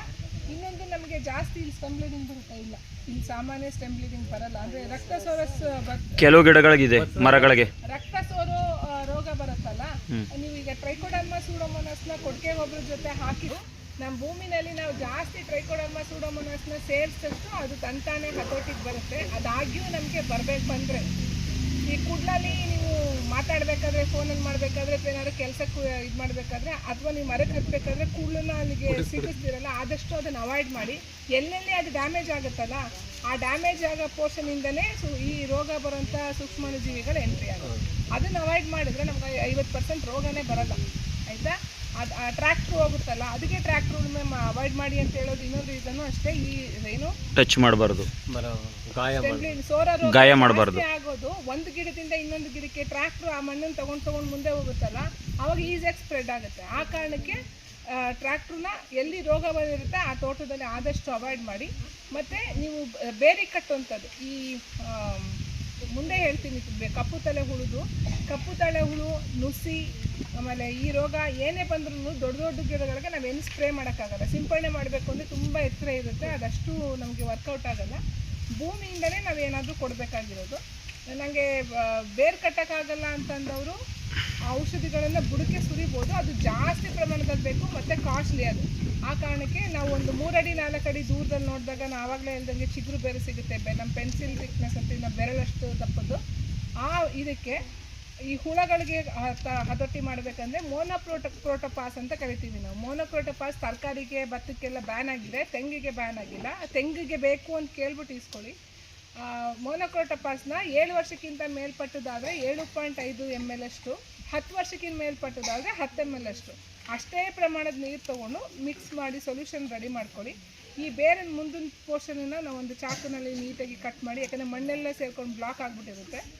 ಆ ಕಟ್ ಮಾಡಿರೋಂಥ ಪೋರ್ಷನನ್ನು ನೀವು ಇದಿರುತ್ತಲ್ಲ, ಏನು ಪ್ರಿಪೇರ್ ಮಾಡ್ಕೊಂಡಿರ್ತೀವಲ್ಲ ನಾವು ಸೊಲ್ಯೂಷನ್, ಅದರೊಳಗಡೆ ಹಾಕಿ ಕಟ್ಟಿ ಬಿಡಿ. ಈಗ ನಾನು 10 ಗಂಟೆ ಇವತ್ತು ಮಾಡಿದೆ ಅಂದರೆ ನಾಳೆ 10 ಗಂಟೆಗೆ ಹೋಗಿ ನೋಡಿ. ಆವಾಗ ನೀವು ಕರೆಕ್ಟಾಗಿ ಮಾಡಿದರೆ ಅದು ಸಂಪೂರ್ಣವಾಗಿ ಹೀರ್ಕೊಂಡಿರುತ್ತೆ. ಇನ್ ಕೇಸ್ ಖಾಲಿ ಆಗಿಲ್ಲ ಔಷಧಿ ಅಂತ ಹೇಳಿದ್ರೆ ಬಿಡಿ. ಅದ್ರ ಆಪೋಸಿಟ್ ಇನ್ನೊಂದು ಕಡೆ ಕೊಂಡು ಬೇರೆ ಕಟ್ಟಬೇಕಾಗಿರುವಂಥದ್ದು. ಈ ಬೇರೆ ಕಟ್ಟಬೇಕಾದ್ರೆ ನಾವು ಆಲ್ರೆಡಿ ತುಂಬ ರೋಗ ನಮ್ಮ ತೋಟದಲ್ಲಿ ಜಾಸ್ತಿ ಇದೆ ಅಂದರೆ ವರ್ಷಕ್ಕೆ 2 ರಿಂದ 3 ಬಾರಿ ಅದನ್ನು ರಿಪೀಟ್ ಮಾಡಿ. ಅಂದರೆ ಇವತ್ತು ಮಾಡಿದ್ದೀನಿ ಅಂದರೆ ಮತ್ತೆ 2.5-3 ತಿಂಗಳು ಬಿಟ್ಟು ಇವಾಗ ಮಾಡಿದ್ರೆ ಕಂಟ್ರೋಲ್ ಆಗಿರುತ್ತೆ. ಬಟ್ ನೀವು ಬಿಟ್ಬಿಟ್ಟಿದೆ ಅಂತ ಅಂದರೆ ಆ ಮರ ಎಲ್ಲಿ ನಿಮಗೆ ರೋಗ ಬಂದಿರುತ್ತೋ ಆ ಮರದ ಸುತ್ತ 4 ಮರ, ಅದಕ್ಕೆ ಬೇರೆ ಕಟ್ಟಿ. ಇನ್ ಕೇಸ್ ನಂಗೆ ಬೇರೆ ಕಟ್ಟೋಕ್ಕೆ ಆಗಲ್ಲ ಅಂತ ಅಂದವರು ಮೋನೋಕ್ರೋಟೋಪಾಸ್ ಔಷಧಿನ 1 ಲೀಟ್ರಿಗೆ 1.75 ml ಅಷ್ಟು ಮೋನೋಕ್ರೋಟೋಪಾಸ್ನ 1 ಲೀಟ್ರಿಗೆ ಮಿಕ್ಸ್ಚರ್ನ ಮಾಡ್ಕೊಳ್ಳಿ. ಆ ರೀತಿ ಪ್ರಿಪೇರ್ ಮಾಡಿದ್ರೆ ಮಿನಿಮಮ್ 40 ರಿಂದ 50 ಲೀಟ್ರನ್ನ ಭೂಮಿಗೆ ಇಂಗಿಸ್ಬೇಕು. ಒಂದು 3 ಅಡಿ ದೂರದಲ್ಲಿ ಸುತ್ತ ರಿಂಗ್ ಥರ ತೆಗೆದು 50 ಲೀಟ್ರ್ ನಿಂಗಿಸ್ಬೇಕು. 50 ಲೀಟ್ರಿಗೆ ನಾವು ಒಂದೊಂದು ಆಲ್ಮೋಸ್ಟ್ 1.75 ಅಂದರೆ 2 ml ಮೋನೋಕ್ರೋಟೋಫಾಸ್ ಅಂದರೆ 1 ಗಿಡಕ್ಕೆ 100 ml ಬೇಕಾಗುತ್ತೆ ನಮಗೆ ಅಲ್ವಾ. ಇದು 7.5 10 ml ಅಲ್ಲಿ 100 ml ಅಲ್ಲಿ ಅದು ಕಾಸ್ಟ್ಲಿ ಆಗುತ್ತೆ. ಆ ಕಾರಣಕ್ಕೆ ಬೇರೆ ಕಟ್ಟಿ ಬೇರೆ ಕಟ್ಟಕ್ಕೆ ಇವಾಗೆಲ್ಲ ಜನಗಳು ಸಿಗ್ತಾರೆ. ಮತ್ತು ನಾವು ಎಷ್ಟೊಂದು ತರಬೇತಿಗಳನ್ನು ಕೊಟ್ಟಿದ್ದೀವಿ, ಅವರು ಸಹ ಬೇರೆ ಕಟ್ಟುತ್ತಾರೆ. ಅಂಥವ್ರನ್ನ ಕರೆದು ಕಟ್ಟಿಸ್ಕೊಳ್ಳಿ. ನಾವು ಪೋಷಕಾಂಶ ನಿರ್ವಹಣೆ ಮಾಡಿದರೆ ಇಷ್ಟೊಂದು ಸರ್ಕಸ್ ಮಾಡೋ ಅವಶ್ಯಕತೆ ಇಲ್ಲ. ಭೂಮಿಗೆ ಗಿಡಗಳಿಗೆ ಪೋಷಕಾಂಶ ಸರಿಯಾಗಿ ಸಿಕ್ಕಿ ಚೆನ್ನಾಗಿ ಬೆಳೆದ್ರೆ ಒಂದೆರಡು ದುಂಬಿಗಳು ಬರ್ತಾರೆ, ತಿಂತಾರೆ, ಅದ್ರ ಗರಿಗಳು ಚೆನ್ನಾಗಿ ಬರ್ತವೆ. ಸೊ ನಾವು ಏನೂ ನಿರ್ವಹಣೆ ಮಾಡೋಂಗಿಲ್ಲ. ದುಂಬಿನೂ ಬದುಕ್ಬೋದು, ನಾವು ಬದುಕ್ಬೋದು. ಇದ್ರ ಜೊತೆಗೆ ನುಸಿ ಮೋನೋಕ್ರೋಟೋಫಾಸ್ ಅಂತ ಔಷಧಿ ಹೇಳಿದ್ನಲ್ಲ, ಆ ಔಷಧಿನಲ್ಲೇ ನಿಮಗೆ ತಡೆಯುತ್ತೆ. ಹಾಕಬೇಕಾದ್ರೆ ಭೂಮಿಗೆ ಬೇವಿನ ಹಿಂಡಿ ಹಾಕಿರ್ತೀವಿ, ಅದನ್ನು ಕಂಟ್ರೋಲ್ ಮಾಡುತ್ತೆ. ಇನ್ನು ನಾನು ಕೆಮಿಕಲ್ಲೇ ಯೂಸ್ ಮಾಡಲ್ಲ, ಬರೀ ಸಾವಯವ ಮಾಡ್ತೀನಿ ಅಂದರೆ ಬೇವಿನ ಎಣ್ಣೆ ಸಿಗುತ್ತಲ್ಲ, ಬೇವಿನ ಎಣ್ಣೆನೇ 7 ವರ್ಷದ ಗಿಡಗಳಾದರೆ 7.5 ml ಅಷ್ಟು ಬೇವಿನ ಎಣ್ಣೆಗೆ ಈಕ್ವಲ್ ಪೋರ್ಷನ್ ನೀರು ಹಾಕಿ ಬೇರೆ ಕಟ್ಟುವಂಥದ್ದು. ಇದು ರೋಗನ ಮತ್ತು ಕೀಟನ ಎರಡನ್ನೂ ತಡೆಗಟ್ಟುತ್ತೆ. ಇಷ್ಟು ಮುಖ್ಯವಾಗಿ ರೋಗ ಮತ್ತು ಕೀಟ ನಿರ್ವಹಣೆ ಮಾಡೋಂಥದ್ದು. ಮತ್ತು ನೀವು ಅಂತರ್ ಬೇಸಾಯ ಜಾಸ್ತಿ ಕಳೆಗಳನ್ನು ಹುಲ್ಲನ್ನ ಎಲ್ಲ ಹಾಕಿರ್ತೀರಲ್ಲ, ಅಲ್ಲೆಲ್ಲ ಕಪ್ಪು ಮೂತಿ ಹುಳ ನೀವು ಕೆಳಗಡೆ ಎಲ್ಲ ತಿಂದು ಬರೀ ಕಡ್ಡಿ ಬಿಟ್ಟಿರುತ್ತಲ್ಲ ಕಪ್ಪು ಮೂತಿ ಹುಳಗಳು, ಅದು ಬರೋಂಥದ್ದು ಎಲ್ಲಿ ಜಾಸ್ತಿ ಅಂತ ಹೇಳಿದ್ರೆ ಎಲ್ಲಿ ನೀವು ಕಳೆಗಳನ್ನು ಜಾಸ್ತಿ ಬಿಟ್ಟಿರ್ತೀರ ಮತ್ತು ಹುಲ್ಲನ್ನ ಜಾಸ್ತಿ ಹಾಕ್ತೀರಾ ಅಲ್ಲಿ ಮೊಟ್ಟೆಗಳಿರೋಂಥದ್ದು ಜಾಸ್ತಿ. ಆ ಕಾರಣಕ್ಕೆ ಆದಷ್ಟು ತೆಂಗಿನ ತೋಟದಲ್ಲಿ ಹುಲ್ಲುಗಳನ್ನು ಬಿಟ್ಟು ಬೇರೆ ಯಾವುದಾದ್ರೂ ಬೆಳೆಗಳನ್ನು ಹಾಕೊಳ್ಳಿ. ಮತ್ತು ಕಳೆಗಳಿಲ್ದಿರೋ ಥರ ನೋಡ್ಕೊಳ್ಳಿ. ಕಳೆಗಳಿಲ್ದಿರೋ ಥರ ನೋಡ್ಕೊಳ್ಳಿ ಅಂದರೆ ರೋಟೋವೇಟ್ರ್ ಹಾಕ್ಬೇಕಾ ಮೇಡಮ್ ಪ್ರತಿ ಸತಿ ಅಂದರೆ ಬೇಡ. ನಾನು ಮಣ್ಣನ್ನು ಜಾಸ್ತಿ ಎಕ್ಸ್ಪೋಸ್ ಮಾಡಲ್ಲ ಅನ್ನೋ ಮಾಹಿತಿ ಇರೋವಂಥವ್ರು ಬ್ರಷ್ ಕಟರ್ ತೊಗೊಂಡು ಜಸ್ಟ್ ಅದನ್ನು ಕಟ್ ಮಾಡಿ ವಾಪಸ್ ಮಣ್ಣಿಗೆ ಸೇರಿಸಿ ನಮ್ಮ ಕೃಷಿ ವಿಜ್ಞಾನ ಕೇಂದ್ರದಲ್ಲಿ ಡಿಕಂಪೋಸರ್ಸ್ ಅಂತ ಅಂದರೆ ಗೊಬ್ಬರ ಕಳಿಯೋಕ್ಕೆ ಸಹಾಯವಾಗುವಂಥ ಸೂಕ್ಷ್ಮಾಣುಜೀವಿಗಳಿದ್ದಾವೆ. ಅದನ್ನು ನೀವು ಭೂಮಿಗೆ ಹಾಕಿದಾಗ ನೀವೇನು ಎಲೆಗಳಿರ್ತಾವಲ್ಲ ಅವೆಲ್ಲ ಮತ್ತೆ ಕಳೆದು ಭೂಮಿಗೆ ಗೊಬ್ಬರವಾಗುತ್ತೆ. ಇಲ್ಲಾಂದರೆ ಉಳುಮೆ ಮಾಡೋದು ಅಂದರೆ ಗೌಡ್ರೆ ನೀವು ಬಲರಾಮ್ ನೇಗ್ಲು ಹಾಕ್ಕೊಂಡು ಬರೀ ಒಂದು ಅರ್ಧ ಅಡಿ ಅಷ್ಟೇ ಅಲ್ಲಾಡಿಸ್ತೀನಿ ಇದನ್ನು ಮಣ್ಣನ್ನು ಅಂತ ಮೇಲ್ಗಡೆ ಅಂದರೆ ಉಳುಮೆ ವರ್ಷಕ್ಕೆ 2 ಸರ್ತಿ ಮಾಡಿದರೆ ಒಳ್ಳೆಯದು ಆಯಿತಾ. ಯಾಕಂದರೆ ಮೇಲ್ಗಡೆ ಇರೋ ಮಣ್ಣೆಲ್ಲ ಸುಸ್ತಾಗಿರುತ್ತೆ. ಮೇಡಮ್ ಆಗಲೇ ಹೇಳಿದ್ರು ಲಘು ಪೋಷಕಾಂಶಗಳೆಲ್ಲ ನಮಗೆ ಮೇಲ್ಗಡೆ ಭೂಮಿನಲ್ಲಿರುತ್ತೆ. ಯಾವಾಗೆಲ್ಲ ಹೀರ್ಕೊಂಡಿದ್ದಾಗ ಅದು ಹಂಗೆ ಇರುತ್ತೆ ಅಲ್ವಾ, ಅದಕ್ಕೆ ರೆಸ್ಟ್ ಕೊಡಬೇಕಲ್ವಾ. ನೀವು ಉಳುಮೆ ಮಾಡಿ ಪಲ್ಟಾಯಿಸಿದಾಗ ಕೆಳಗಡೆನಲ್ಲಿರೋ ಭೂಮಿ ಮಣ್ಣು ಮೇಲ್ಗಡೆ ಬರುತ್ತೆ, ಈ ಮೇಲ್ಗಡೆ ಇರೋ ಮಣ್ಣು ಕೆಳಗಡೆ ಹೋಗಿ ರೆಸ್ಟ್ ಮಾಡುತ್ತೆ. ಅಲ್ಲಿ ಅದು ಮತ್ತೆ ಸುಧಾರಿಸ್ಕೊಂಡು ಮತ್ತೆ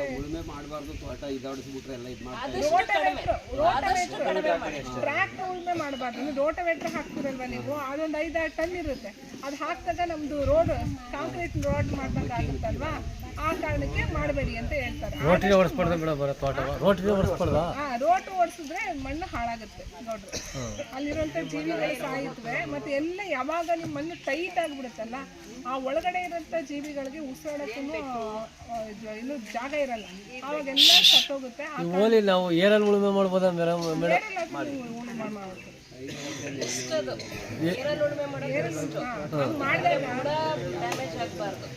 ಮತ್ತೆ ನೀವು ಮಾಡಬೇಕಾದ್ರೆ ಆದಷ್ಟು 2.5-3 ಅಡಿ ದೂರ ಬಿಟ್ಟು ನೀವು ಉಳುಮೆ ಮಾಡಬೇಕು. ಅದು ಇನ್ನೊಂದು ಮೇಡಮ್, ಈಗ ಗೊಬ್ಬರ ಹಾಕೋಕೆ ನಮ್ಗೆ ಆಳೊಂದು ಪ್ರಾಬ್ಲಮ್ಮು. ನಾವೀಗ ಮಾಮೂಲಿ ತೋಟಕ್ಕೆ ಹೊಡೆದ್ಬಿಟ್ಟು ಉಳುಮೆ ಮಾಡ್ಬೋದು, ಬೇರೆ ಹೋಗುದಿಲ್ಲ ಮೇಡಮ್ ಅವ್ರೆ, ಅದು ವೇಸ್ಟ್. ಅದು ಹೇಳಿದ ಬುಡಕ್ಕೆ ಹಾಕ್ಬೇಕು ಗೊಬ್ಬರನ. ಅಂದರೆ 3.5 ಅಡಿ 4 ಅಡಿ ಅದ್ರಲ್ಲಿ ಹಾಕಿದಾಗ ಈಸಿಯಾಗಿ ಆ ಗಿಡಗಳಿಗೆ ಸಿಗುತ್ತೆ. ನೀವೆಲ್ಲೋ ದೂರದಲ್ಲಿ ಹಾಕಿರ್ತೀರಲ್ವಾ, ಅಲ್ಲಿ ತನಕ ಎಷ್ಟು ಬೇರ್ಗಳು ಹೋಗಿರುತ್ತೆ ಅಷ್ಟು ಬೇರ್ಗಳು ಮಾತ್ರ ತಗೊಂಡಿರುತ್ತೆ. ಅಲ್ಲಿರೋ ಕಂಪ್ಲೀಟ್ ಗೊಬ್ಬರಗಳು ಗಿಡಕ್ಕೆ ಸಿಕ್ಕಿರಲ್ಲ. ಯಾವುದೇ ಗೊಬ್ಬರ ಅಲ್ಲಿ ನೀವು ಹೇಳ್ದಂಗೆ ನಾವು ಭೂಮಿ ಚೆಲ್ಲೋದು ವೇಸ್ಟ್. ಅದು ಮತ್ತೆ ತೋಟಗಳಲ್ಲಿ ಮಾತ್ರ ನೀವು ತಾಳ ಕರೆಕ್ಟಾಗಿ ಹಾಕಿದ್ರೆ ಅದು ಭೂಮಿಗೆ ಬುಡಕ್ಕೆ ಸಪ್ಲೈ ಆಯ್ತದೆ ಮೇಡಮ್. ಮತ್ತು ನಾವು ಅಂತರ ಬೆಳೆ ಮಾಡಿ ಅಂತ ಹೇಳ್ತೀವಿ. ಜಾಗ ಈಗ 7 ವರ್ಷದ ತನಕ ಯಾವುದೇ ಆದಾಯ ಸಿಗಲ್ಲ, ಅದ್ರ ಜೊತೆ ಬೇರೆ ಯಾವುದಾದ್ರೂ ಬೆಳೆಗಳನ್ನು ಹಾಕೊಂಡ್ರೆ ಕಳೆನೂ ಬರಲ್ಲ, ನಿಮ್ಗೆ ಆದಾಯನೂ ಬರುತ್ತೆ ಅಂತ. ಇದನ್ನು ಮಾಡಬೇಕಾದ್ರೆ ನೀವು ತೆಂಗಿಗೆ ಸಪ್ರೇಟ್ ಉಪಚಾರಗಳನ್ನು ಮಾಡಬೇಕು. ಅಂದರೆ ಅದಕ್ಕೆ ಎಷ್ಟು ಪೋಷಕಾಂಶಗಳು ಕೊಡಬೇಕು ಅದನ್ನು ಕೊಡಬೇಕು. ತೆಂಗಿಗೆ ಹಾಕಿದ್ಮೇಲೆ ಬಿಡು ನಾನು ಭೂಮಿಗೆ ಎಷ್ಟಿದ್ದೀನಿ ಇದನ್ನು ಹಾಕ್ತೀನಿ ಅಂದರೆ ಎರಡಕ್ಕೂ ಕಾಂಪಿಟೇಷನ್ ಮತ್ತೆ ತೆಂಗಲ್ಲಿ ಇಳುವರಿ ಕಡಿಮೆ ಆಗೋಕ್ಕೆ ಶುರು ಆಗುತ್ತೆ. ಅದಕ್ಕೆ ಇದನ್ನೇ ಸಪ್ರೇಟಾಗಿ ನೋಡ್ಕೊಳ್ಬೇಕು. ಮತ್ತು ತರಕಾರಿ ಹಾಕ್ತೀರಾ, ಕಾಳು ಹಾಕ್ತೀರಾ ಅಥವಾ ಬೇರೆ ಏನಾದರೂ ಹಾಕ್ತೀರಾ, ಸೊಪ್ಪು ಹಾಕ್ತೀರಾ ಅಂದರೆ ಅದಕ್ಕೆ ಸಪ್ರೇಟ್ ನೀವು ಉಪಚಾರಗಳನ್ನು ಮಾಡಿದಾಗ 2ರಿಂದನೂ ಆದಾಯ ಬರುತ್ತೆ. 7 ವರ್ಷದ ತನಕ ಹೆಂಗಿದ್ರೂ ನಮಗೇನು ಬರ್ತಿರಲ್ಲ, ಅದರಿಂದ ಭೂಮಿನ ನಾವು ಚೆನ್ನಾಗಿ ಉಪಯೋಗಿಸ್ಕೊಳ್ಬೋದು. ಕಳೆನೂ ಬರಲ್ಲ. ಆಗಲೇ ಹೇಳ್ದಂಗೆ ಕಳೆಯಿಂದ ಬಂದರೆ ನಿಮ್ಗೆ ಕಪ್ಪು ಮೂತಿ ಹುಳಗಳು ಬರುತ್ತೆ, ನುಸಿ ಬರುತ್ತೆ. ಇವನ್ನೆಲ್ಲ ನಾವು ಬೇರೆ ತರಕಾರಿಗಳನ್ನು ಅಥವಾ ದ್ವಿದಳ ಧಾನ್ಯಗಳನ್ನು ಹೆಚ್ಚಾಗಿ ದ್ವಿದಳ ಧಾನ್ಯಗಳನ್ನು ಹಾಕೊಂಡ್ರೆ ನಮ್ಮ ಭೂಮಿಗೆ ಫಲವತ್ತತೆನೂ ಮೇಡಮ್ ಹೇಳಿದ್ರೆ ತಾನೇ ಚಂಬೆ ಎಲ್ಲ ಹಾಕೊಂಡಾಗ ಫಲವತ್ತತೆನೂ ಸಿಗುತ್ತೆ. ನೀವು ಕಾಳುಗಳನ್ನು ಹಾಕೊಂಡಾಗ ಅದರಿಂದ ಆದಾಯನೂ ಬರುತ್ತೆ. ಆ ಕಾರಣಕ್ಕೆ ಆದಷ್ಟು ಅಂತರ ಬೆಳೆಗಳನ್ನು ನೀವು ಹಾಕಿ, ಸೂಕ್ತವಾಗಿರುವಂಥ ಅಂತರ ಬೆಳೆಗಳನ್ನು ಹಾಕಿ. ಇಷ್ಟನ್ನು ಮಾಡಿದರೆ ಖಂಡಿತವಾಗ್ಲೂ ನಮ್ಮದು ಇಳುವರಿ ಜಾಸ್ತಿ ಆಗುತ್ತೆ. ನಾವೇನು ಇವಾಗ 20 ವರ್ಷ 30 ವರ್ಷಕ್ಕೆ ಗಿಡಗಳೆಲ್ಲ ಸಪೂರಾಗ್ತಿದ್ದಾವಂತ ಯೋಚನೆ ಮಾಡ್ತಿದ್ದೀವಲ್ಲ, ಮತ್ತೆ ಅವೆಲ್ಲ ಜಾಸ್ತಿ ಆರೋಗ್ಯಕರವಾಗಿ ಇನ್ನೊಂದು 50 ವರ್ಷ 60 ವರ್ಷ ತನಕ ಯಾವುದೇ ರೀತಿ ಇಳುವರಿನಲ್ಲಿ ತೊಂದರೆ ಇಲ್ಲದೆ ಚೆನ್ನಾಗಿ ಬರುತ್ತೆ. ಆಮೇಲೆ ಇದೆಲ್ಲ ಮಾಡಿದ್ರೆ ನುಸಿ ಬರಲ್ವಾ? ಬರುತ್ತೆ. ಈಗ ನಮಗೆ ಮಳೆಗಾಲದಲ್ಲಿ ಗಂಟ್ಲು ನೋವುಗಳು ಅದು ಇದು ಬರುತ್ತಲ್ಲ, ಬರುತ್ತೆ ಹೋಗುತ್ತೆ. ಗಂಟ್ಲು ನೋವು ಬಂದಾಗ ನಾವು ಸಾಯ್ತೀವ ಅಥವಾ ನಮಗೆ ಕೆಲಸ ಮಾಡೋಕ್ಕಾಗದೇ ಇರುತ್ತಾ? ಇದು ಏನು ನಮಗೆಲ್ಲ ಇವಾಗ ಮಾತಾಡೋಕ್ಕಾಗಿಲ್ಲ ಅಂದ್ರೆ ಬಂದು ನಾವು ಮಾತಾಡ್ತಿದ್ದೀವಲ್ಲ, ಅದೇ ರೀತಿ ನುಸಿ ಇರುತ್ತೆ. ಆದರೆ ಇಳುವರಿಗೆ ಯಾವುದೇ ರೀತಿ ತೊಂದರೆ ಆಗಲ್ಲ. ಜೋರಾಗಿ ಒಂದು ಮಳೆ ಬಂದಾಗ ಆ ಕಪ್ಪು ಮೂತಿ ಹುಳಗಳಿರ್ತಾವಲ್ಲ, ಅದು ಕಡಿಮೆ ಆಗುತ್ತೆ, ನುಸಿನೂ ಕಡಿಮೆ ಆಗುತ್ತೆ. ಈ ದುಂಬಿಗಳು ಮಳೆಗಾಲದಲ್ಲಿ ಮೊಟ್ಟೆ ಇಟ್ಟೇ ಇರ್ತವೆ. ನಾವು ಅಲ್ಲೇ ಹತೋಟಿ ಕ್ರಮ ತೊಗೊಂಡ್ಬಿಟ್ಟಾಗ ಮೇಲ್ಗಡೆ ಹೋಗೋದು. ಓಕೆ, ಇಷ್ಟು ಹೇಳ್ತಾ ನಿಮ್ಗೆ ಏನಾದ್ರು ಡೌಟ್ಸ್ ಇದ್ರೆ ಮೇಡಮ್ ಗೊಬ್ಬರದ್ದು ಇನ್ನೊಂದ್ಸರಿ ಹೇಳ್ಬಿಡಿ ಮೇಡಮ್. ನಾವೇನ್ ಮಾಡ್ತಿದ್ವಿ, ಅಪ್ಪ ಆಗ್ತಂದ್ ಅಂದ್ಬಿಟ್ಟು ಭೂಮಿಗೆ ಹಾಕ್ಬಿಡೋದು, ಉಳುಮೆ ಮಾಡ್ತಿದ್ವು. ಈಗ ಇದೊಂದು ಮಾಹಿತಿ ತಿಳ್ಕೊಂಡಂಗೆ ಆಯ್ತು. ಸೇರುದಿಲ್ಲ ಮೇಡಮ್. 2 ರಿಂದ 3 ಅಡಿ ದೂರದಲ್ಲಿ ಹಾಕಿದಾಗ ಮಾತ್ರ ನಮ್ಮ ಜಮೀನಲ್ಲಿರುವಂಥ ತೆಂಗಿನ ಮರಗಳಿಗೆ ಪೋಷಕಾಂಶಗಳು ಸಿಗುತ್ತೆ. ನೀವು ಮಧ್ಯದಲ್ಲಿ ಹಾಕಿದ್ರೆ ಅದು ಮನೋಭಾವನೆ ಇದೆ ರೈತರಲ್ಲಿ. ಸೊ ಅಲ್ಲಿ ಹೇಗಿದ್ರು ಬೆಳೆ ಹಾಕಿರ್ತೀವಿ, ಅದಕ್ಕೆ ಹಾಕಿರ್ತೀವಿ, ಸಿಗುತ್ತೆ ಅಂತ ಅದು ಸಿಗಲ್ಲ. ಸೊ ನಾವು ಇಷ್ಟೆಲ್ಲ ಕೀಟಗಳು ಬರೋದಕ್ಕೆ ಕಾರಣ ಏನಂತ ಹೇಳಿದ್ರೆ, ಇಷ್ಟು ವರ್ಷದಿಂದ ತೆಂಗಿನ ಮರಕ್ಕೆ ಏನು ಗೊಬ್ಬರ ಹಾಕ್ತಿರೋದು. ಭೂಮಿಗೆ ಹಾಕ್ಬಿಡ್ತಾವೆ ಒಂದ್ಸತಿ, ಮಿನಿಮಮ್ ಒಂದ್ಸತಿ. ನಾವು 2 ಸತಿ ಹೇಳ್ತೀವಿ. ನೀವು ವರ್ಷಕ್ಕೆ ಒಂದ್ಸತಿ ಆದ್ರೂ ಮೇಡಮ್ ಹೇಳಿದ್ರಲ್ವಾ, ಅದರಲ್ಲೂ ಬೇವಿನ ಹಿಂಡಿ ಮಿಸ್ ಮಾಡಕ್ ಹೋಗ್ಬೇಡಿ. ಇಲ್ಲ, ಇವಾಗ ತೋಟಗಾರಿಕೆ ಇಲಾಖೆಯಿಂದನೇ ಕೊಟ್ಟಿದ್ರು ಮೇಡಮ್. ಇಲ್ಲಿ ನಮ್ಮ ಜನ ಬೇಜವಾಬ್ದಾರಿ. ಈಗ ನಾವ್ ಹೇಳ್ದೋ ಮಾಹಿತಿ ಕೊಟ್ಟು ತಗೊಂಡೋಗಿ ಹಾಕಿದ್ದಾರೆ. ಕೆಲವರು ಮನೆ ಹತ್ರ ತಗೊಂಡು 6 ತಿಂಗಳಾಗಿದೆ, ಮನೆ ಹತ್ರನೇ ಚೀಲ ಮುಚ್ಚಿಟ್ಟವ್ರೆ ಅಂತ ಬೇಜವಾಬ್ದಾರಿ. ಹೌದೌದೌದು, ಅತಿ ಬುದ್ಧಿವಂತರು. ಏನು ಯಾವ ಪ್ರಮಾಣದಲ್ಲಿ ಹಾಕ್ಬೇಕು ಮತ್ತೆ ಹೇಗೆ ಹಾಕ್ಬೇಕು ಅನ್ನೋದು ಗೊಬ್ಬರದ ನೀವು ಅದೊಂದೇ ಹೇಳ್ಬಿಡಿ ಮೇಡಮ್. ಇಲ್ಲ ರೆಕಾರ್ಡ್ ಮಾಡ್ಕೊಂಡು. 5 kg ಬೇವಿನ ಹಿಂಡಿ, 25 ರಿಂದ 50 kg ಕೊಟ್ಟಿಗೆ ಗೊಬ್ಬರ. ಆ ಕೊಟ್ಟಿಗೆ ಗೊಬ್ಬರ ಬಳಸಬೇಕಾದ್ರೆ ಪ್ರತಿ ಟನ್ ಕೊಟ್ಟಿಗೆ ಗೊಬ್ಬರಕ್ಕೆ 2 ರಿಂದ 3 kg ಟ್ರೈಕೋಡರ್ಮಾ, 2 ರಿಂದ 3 kg ಸೂಡೋಮೋನಾಸ್, 2 ರಿಂದ 3 kg ಮೆಟರೈಸಿಯಂ, 2 ರಿಂದ 3 kg VAM ವ್ಯಾಮ್. ಇದನ್ನು ಭೂಮಿಗೆ ಸೇರಿಸೋಂಥ 7 ರಿಂದ 10 ದಿನಕ್ಕೆ ಮುಂಚೆ ಕೊಟ್ಟಿಗೆ ಗೊಬ್ಬರಕ್ಕೆ ಮಿಶ್ರಣ ಮಾಡಿ ಅದನ್ನು ನೆರಳಿನಲ್ಲಿ ಇಡಬೇಕು. ತೇವಾಂಶ ಏನಾದರೂ ಕಡಿಮೆ ಇದ್ದರೆ ಒಂಚೂರು ನೀರು ಚುಮಕಿಸ್ಬೇಕು. ನಾವು ಡೈರೆಕ್ಟ್ ಸನ್ಲೈಟಲ್ಲಿ ಬಿಸಿಲು ಕಡೆ ಇಡ್ತೀವಿ ಅಂದರೆ ಅದ್ರ ಮೇಲ್ಗಡೆ ಏನಾದರೂ ಮುಚ್ಚಬೇಕಂದ್ರೆ ಗರಿನಾದರೂ ಏನಾದರೂ ಮುಚ್ಚಿ ಅದನ್ನು ನೆರಳೆ ಬರೋ ಥರ ನಾವು ನೋಡ್ಕೊಳ್ಬೇಕು. ಅದಾಗಿ 10 ದಿನಕ್ಕೆ ಕೊಟ್ಟಿಗೆ ಗೊಬ್ಬರನ ಭೂಮಿಗೆ ಹಾಕಬೇಕು. ರಾಸಾಯನಿಕ ಗೊಬ್ಬರಗಳಿಗೆ ಬಂದಾಗ 500 ಗ್ರಾಮ್, ಇದೆಲ್ಲನೂ ಜನರಲ್ಲಾಗಿ ಹೇಳ್ತಿರೋದು. ಆದಷ್ಟು ನಿಮ್ಮ ತೋಟಗಳನ್ನ ಮಣ್ಣು ಪರೀಕ್ಷೆ ಮಾಡಿಸಿ, ಮಣ್ಣು ಪರೀಕ್ಷೆ ಆಧಾರದ ಮೇಲೆ ನೀವು ಗೊಬ್ಬರಗಳನ್ನು ಹಾಕಿದರೆ ಉತ್ತಮ. ಇದು ಇನ್ ಜನರಲ್ ಹೇಳ್ತಾ ಇರೋದು. 500 ಗ್ರಾಮ್ ಅಷ್ಟು ಯೂರಿಯಾ, 3/4 kg ಇಂದ 1 kg, 10-26, 1 kg ಇಂದ 1/4 kg DAP, ಮತ್ತು 20 ಗ್ರಾಮ್ನಷ್ಟು ಬೋರಾಕ್ಸು, 25 ರಿಂದ 50 ಗ್ರಾಮ್ ಜಿಂಕ್ ಸಲ್ಫೇಟು, 25 ರಿಂದ 50 ಗ್ರಾಮು ಮೆಗ್ನೀಷಿಯಂ ಸಲ್ಫೇಟನ್ನು ಹಾಕಬೇಕು. ಲಘು ಪೋಷಕಾಂಶಗಳಾದ ಜಿಂಕು, ಬೋರಾನು, ಮೆಗ್ನೀಷಿಯಂಗಳನ್ನು ಕೊಟ್ಟಿಗೆ ಗೊಬ್ಬರ ಜೊತೆ ಮಿಶ್ರಣ ಮಾಡಿ ಹಾಕ್ಬೋದು. ಬಟ್ ರಾಸಾಯನಿಕ ಗೊಬ್ಬರಗಳ ಜೊತೆ ಮಿಶ್ರಣ ಮಾಡಬೇಡಿ. ಸಪ್ರೇಟ್ ಸಾವಯವ ಗೊಬ್ಬರಗಳನ್ನು ಒಂದು ಕಡೆ, ರಾಸಾಯನಿಕ ಗೊಬ್ಬರಗಳನ್ನು ಭೂಮಿಯಿಂದ ಗಿಡದಿಂದ ಒಂದು 3 ರಿಂದ 3.5 ಅಡಿ ದೂರದಲ್ಲಿ ಒಂದು ಅರ್ಧ ಅಡಿ ಆಳ ತೆಗೆದು ಅದರೊಳಗಡೆ ಹಾಕಿ ಮಣ್ಣನ್ನು ಮುಚ್ಚಿ ಚೆನ್ನಾಗಿ ನೀರು ಕೊಡಬೇಕು. ವರ್ಷಕ್ಕೆ 2 ಸತಿ ನಾವು ಗೊಬ್ಬರವನ್ನು ಕೊಡಬೇಕು. ಮುಂಗಾರಲ್ಲಿ ಅಂದರೆ ಮೇ ಜೂನ್ ಟೈಮಲ್ಲಿ ಮತ್ತು ಸೆಪ್ಟೆಂಬರ್ ಅಕ್ಟೋಬರ್ ಟೈಮಲ್ಲಿ ಈ ನಾನು ಏನು ತಿಳಿಸಿದ ಪ್ರಮಾಣದ ಕೊಟ್ಟಿಗೆ ಗೊಬ್ಬರ ಮತ್ತು ಇದನ್ನು ಗಿಡಗಳಿಗೆ ಹಾಕಬೇಕು. ಸಾಧ್ಯವಾದಷ್ಟು ಮುಂಗಾರು ಟೈಮಲ್ಲಿ ಹಸಿರೆಲೆ ಗೊಬ್ಬರಗಳನ್ನು ಹಾಕೊಳ್ಬೇಕು. ಚಂಬೆ ಎಲ್ಲ ಸಿಗದೇ ಇರೋಂಥ ಟೈಮಲ್ಲಿ ತೆಂಗಿನ ತೋಟದಲ್ಲಿ ನಾವು ಮಕ್ಕಳ ಅಂತ ನಸಿಕಾಯಿ ಇರ್ತಲ್ಲ, ಮುಂಚೆ ಎಲ್ಲ ಕಡ್ಪಾಗ್ತಿತ್ತು. ಇವಾಗ ಕಡ್ತ ಇಲ್ದಾರಂಥ ವೆರೈಟಿಗಳು ಬಂದಿದ್ದಾವೆ. ಅವುಗಳನ್ನು ಹಾಕೊಳ್ಳಿ. ಚಂಬೆ ಸಿಕ್ಕಿಲ್ಲ ಅಂತ ಹಂಗೆ ಉಳಿಬೇಡಿ. ಯಾಕಂದರೆ ಅದು ಹಬ್ಬುತ್ತೆ ಚೆನ್ನಾಗಿ, ನಿಮ್ಮ ತೋಟ ಪೂರ ಹಬ್ಬುತ್ತೆ, ಕಳೆ ಬರೋಕ್ಕೆ ಬಿಡಲ್ಲ. ಮತ್ತು ಅಡಿಕೆ ಹಾಕಿರೋರು ಇದನ್ನು ಬಳಸ್ಕೊಂಡಾಗ ಅಡಿಕೆ ಸಿಕ್ತಾನು ಇದು ಹಬ್ಬೋದ್ರಿಂದ ಬಿಸಿಲಿಂದ ಅಡಿಕೆ ಎಲ್ಲ ಕಾಂಡ ಹೊಡೆಯುತ್ತಲ್ಲ, ಸ್ಪ್ಲಿಟಿಂಗ್ ಅಂತ ಕರಿತೀವಿ, ಅದು ನಾವು ತಡೆಗಟ್ಬೋದು. ಮತ್ತು ಅದು ಹೂ ಬರೋಕ್ಕೂ ಮುಂಚೆನೇ ಅದನ್ನು ವಾಪಸ್ ಭೂಮಿಗೆ ನಾವು ಸೇರ್ಪಡೆ ಮಾಡೋದ್ರಿಂದ ಪೋಷಕಾಂಶಗಳು ಜಾಸ್ತಿ ಸಿಗ್ತವೆ. ಭೂಮಿಗೆ ಮಣ್ಣಿನ ಫಲವತ್ತತೆ ಜಾಸ್ತಿ ಆಗುತ್ತೆ.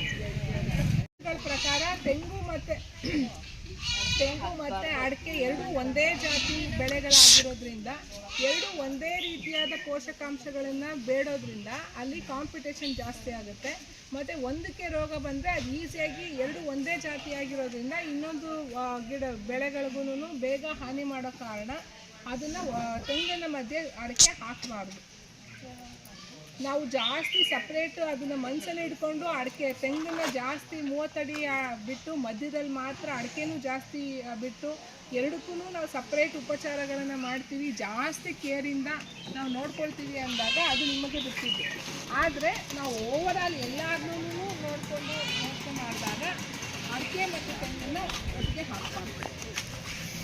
ತೆಂಗಿನ ಜೊತೆ ನೀವು ಕೋಕೋ ಬೆಳೆ ಹಾಕ್ಬೋದು, ನಿಂಬೆ ಹಾಕ್ಬೋದು, ನುಗ್ಗೆ ಹಾಕ್ಬೋದು, ಪಪ್ಪಾಯ ಹಾಕ್ಬೋದು, ಬಾಳೆ ಹಾಕ್ಬೋದು, ತರಕಾರಿಗಳನ್ನು ಹಾಕ್ಕೊಳ್ಬೋದು.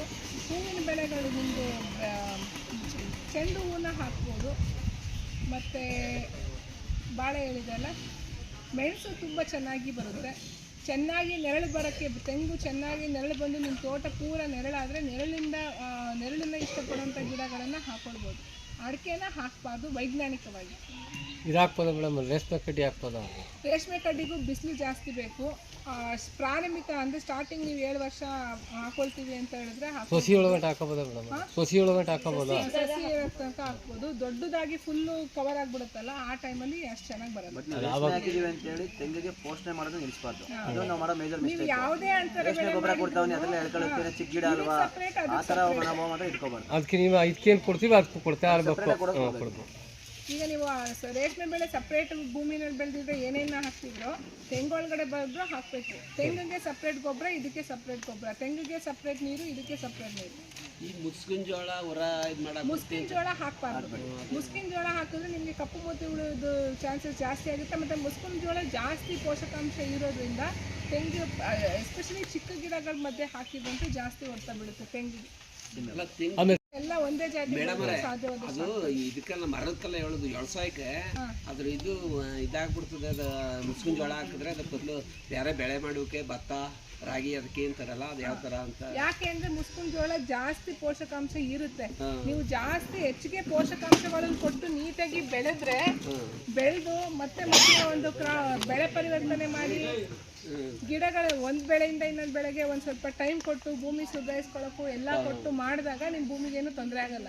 ನಾವೇನು ಒಂದಾದ್ಮೇಲೆ ಮಾಡ್ತೀವಿ, ಅದೆಷ್ಟು ಪ್ರಮಾಣದಲ್ಲಿ ಪೋಷಕಾಂಶಗಳನ್ನು ಕೊಡಬೇಕು ಅಷ್ಟನ್ನು ಕೊಡಲ್ಲ ಅಲ್ವಾ. ಆ ಕಾರಣಕ್ಕೆ ನೀವು ಪೋಷಕಾಂಶ ಕೊಟ್ಟಿಲ್ಲ ಅಂದರೆ ಗಿಡ ಏನು ಬಿಡಲ್ಲ, ಅದು ಎಲ್ಲಿ ಸಿಗುತ್ತೋ ಅಲ್ಲಿ ಹೀರ್ಕೊಳ್ಳುತ್ತದು ಅಲ್ವಾ. ಹೀರಿ ಮಣ್ಣಲ್ಲಿರೋ ಪೋಷಕಾಂಶಗಳು ಖಾಲಿಯಾಗಿರುತ್ತೆ. ನೀವು ನೆಕ್ಸ್ಟ್ ಬೆಳೆಗಳನ್ನು ಹಾಕ್ತೀನಿ ಅಂದರೆ ಆ ಬೆಳೆಗಳು ಕೊಡ್ತಾ ಬರುತ್ತೆ. ಆ ಕಾರಣಕ್ಕೆ ನೀವು ಹಾಕಿದ್ರಿ ಅಂದರೆ ಕರೆಕ್ಟಾಗಿ ಭೂಮಿ ಫಲವತ್ತತೆನ ನೋಡ್ಕೊಳ್ಳೋಂಥ ಜವಾಬ್ದಾರಿ ಇಟ್ಕೊಂಡು